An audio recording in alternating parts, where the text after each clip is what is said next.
Hey everybody, welcome back to Clanking Beard Strong. And today we're going to work on the brackets that we need to finish our 3-link and the gusseting that we need to finish this truss. So why don't you go ahead and follow along.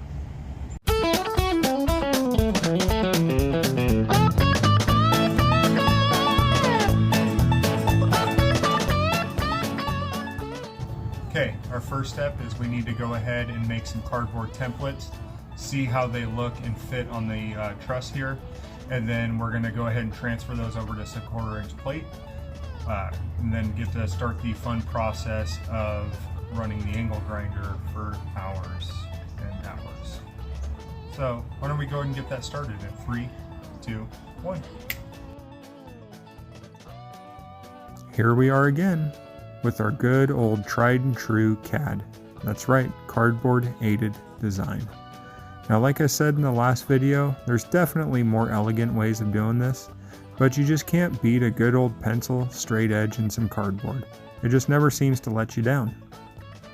Now, I would like to go ahead and take a moment to ask you guys, if you're enjoying this video at all, go ahead and hit that thumbs up button. And if you enjoy the content that I'm bringing out, please go ahead and subscribe to our channel. And if you have any questions, if you have any suggestions, anything at all, go ahead and throw something in the comments section. I absolutely love answering questions and talking about the builds that I do. Now, I'm doing what I can to bring you guys as much content as possible, some of it being these more tech related items and some of them being off-roading. So go ahead and keep an eye out for that. Now, I am curious, what kind of content are you guys more interested in? What would you like to see more of? Technical, wheeling, anything? Go ahead and throw it in the comment section below. Well, here we go, our first CAD cutout. I think it turned out pretty good. What do you guys think?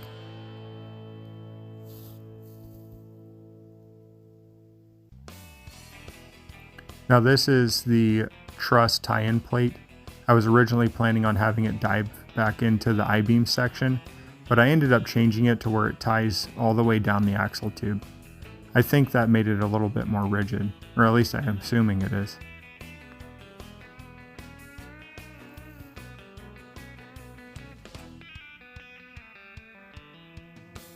Okay, now on to tracing it out on steel. Now, I'm sure like most of you guys, I'm pretty frugal, so I spent a lot of time trying to figure out what was going to create the least amount of waste.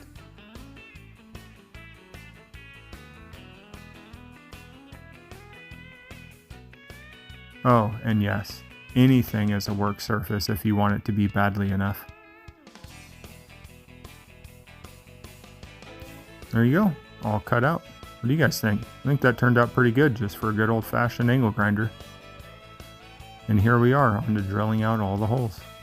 It's weird, but this seemed to take more time than cutting the actual brackets out.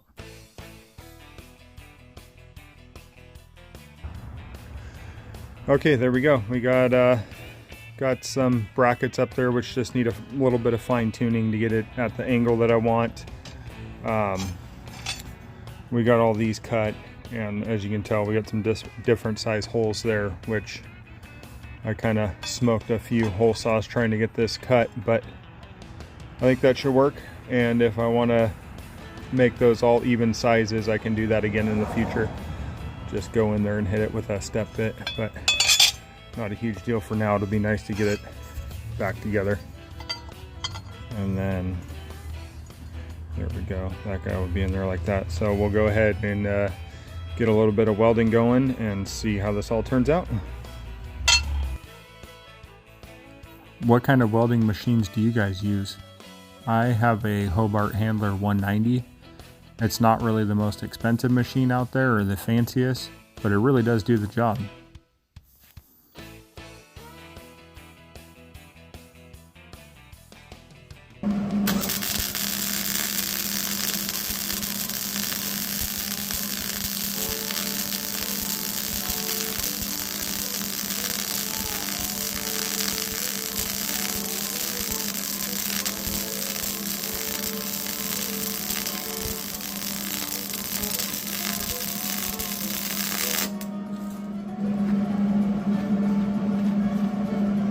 Okay, there we go. We got the truss all finished up. We got the bracketry all done.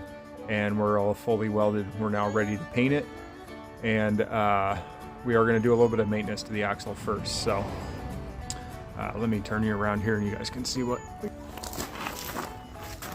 Okay, so as you can tell, we got all the spindles, hubs, everything pulled off of it. I pulled the diff cover off the other day and pulled the gear set out of it. You can kind of see everything sitting right there. To get to these inner seals, you got to pull all that stuff out, knock the seals out, drive some new ones back in, and go from there. Kind of a giant pain in the butt, but hopefully it all seals up nicely. Where to go from here? As you can tell, there's a little bit of surface rust on it. It's been a lot of moisture in the mornings here, so it's kind of what's happening there, which kind of brings up something that I wanted to talk about.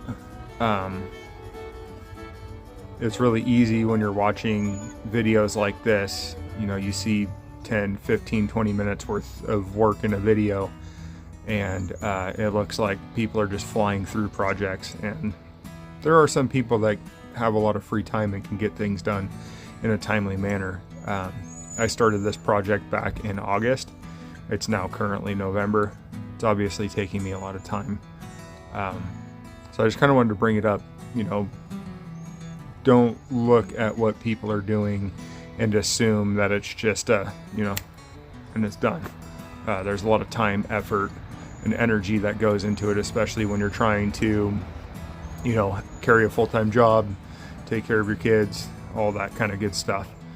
So either way, we're going to go ahead and finish getting this gear set back in here, get the axle put back together, and hopefully by the end of this weekend, hopefully we can put it back in the truck. That'd be pretty exciting. All right, here we go.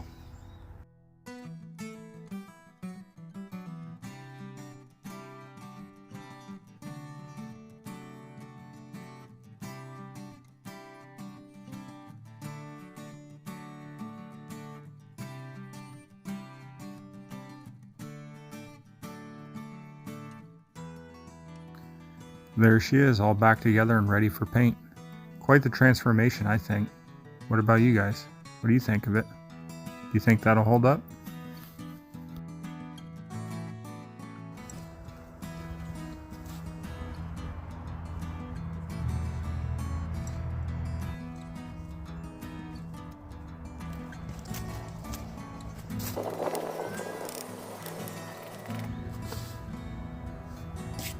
So all I'm doing is just kind of knocking some of the chunks off.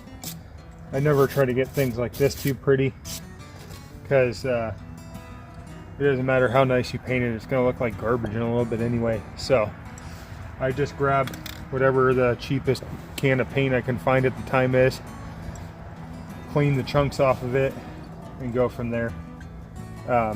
Because I kind of go through every once in a while and just touch paint up anyway. It's like that's all from just snow rubbing like 7 or 8 layers of paint off the bottom of this thing. And you know, you hit rocks and all that crap, and it takes its toll.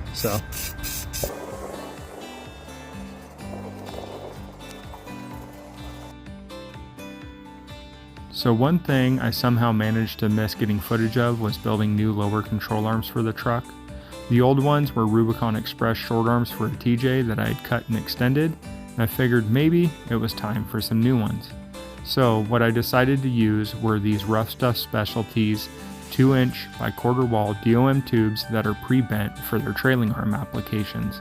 They had found that they worked well in Jeep applications, which coincidentally works well in my application, seeing how my lift is based off of a TJ lift. What I decided to use for joints were these metal cloak uniballs. They're vulcanized in this like Kevlar rubber blend. They create a lot of articulation out of something of this style, and they quiet the ride down a lot, which is important to me because I do drive the truck quite a bit on the street. And let me tell you, they're quite the upgrade. Okay, there we go. We've got these all painted up. It definitely didn't turn out perfect. There's some odd texture, but like I said, I don't ever usually worry about items like this that are going to get constantly rubbed, because it's going to get repainted I don't even know how many times over the next year or so. but we're going to throw the joints back in them. As you can tell, I kind of shoved the front end back underneath the truck a little bit, but it is time for reassembly. So we'll go ahead and start throwing these things back together.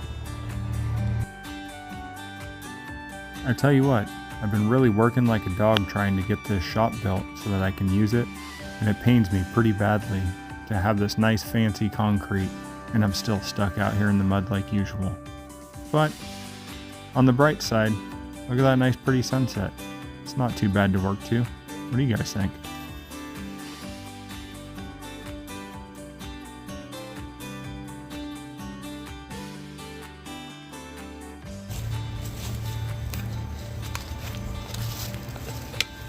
Okay, there we go.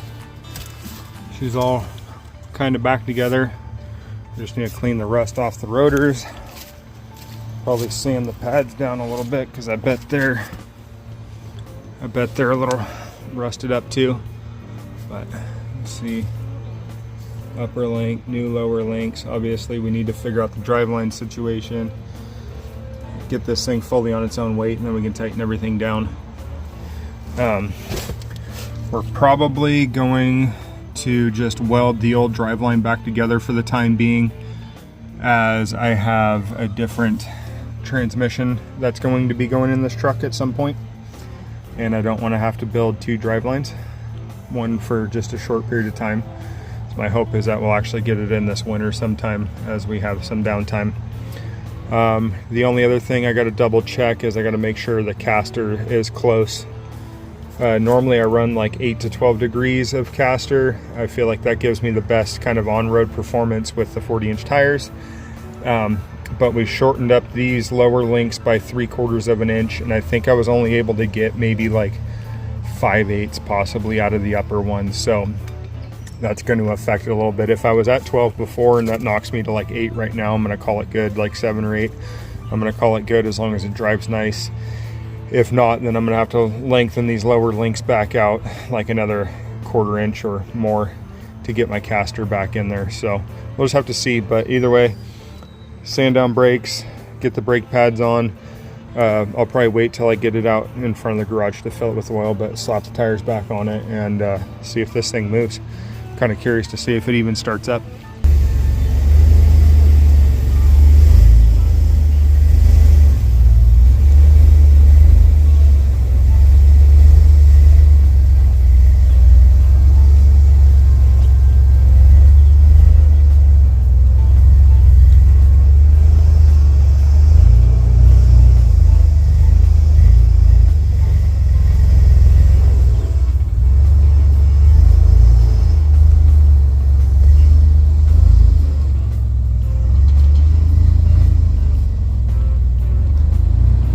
Here we go. She's back up and going for now. We still got to fix the drive line, but other than that, actually looks pretty good. I do got a lot of weight in the back right now, so just sagging a touch, but that turned out nice, I think. We'll see how it performs off-road. We'll probably take it for a test drive here at some point in the near future and go from there.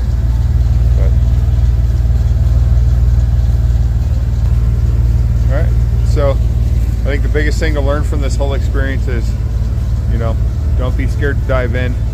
Don't be scared to do what needs to be done.